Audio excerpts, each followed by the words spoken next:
Hello అందరికీ గుత్తి వంకాయ కూర ఎలా చేయాలో చూపిస్తానండి. ముందుగా కట్టెల పొయ్యి మీద కళాయి పెట్టుకొని పల్లీలు, జీడిపప్పులు, మిరియాలు, ఇలాచి, చెక్క, లవంగం, గసగసాలు, నువ్వులు, కొబ్బరి, పచ్చి కొబ్బరి వేసుకొని చక్కగా వేపుకొని డ్రై రోస్ట్ చేసుకోండి. అలాగే ఇంకో కళాయి పెట్టుకొని ఉల్లిపాయలు, టమాటాలు, కొంచెం చింతపండు కూడా డ్రై రోస్ట్ చేసుకొని పక్కన పెట్టుకోండి.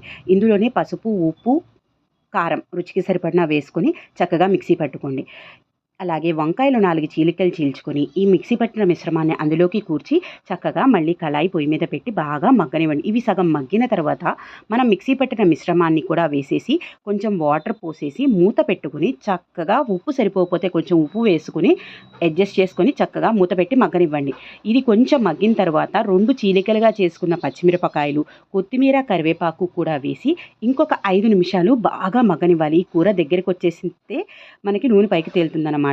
ఇది మన సబ్స్క్రైబర్ సరితగా అడిగారండి చూపించమని, అందుకనే చూపిస్తున్నాను. నచ్చితే ఒక లైక్ ఇవ్వండి.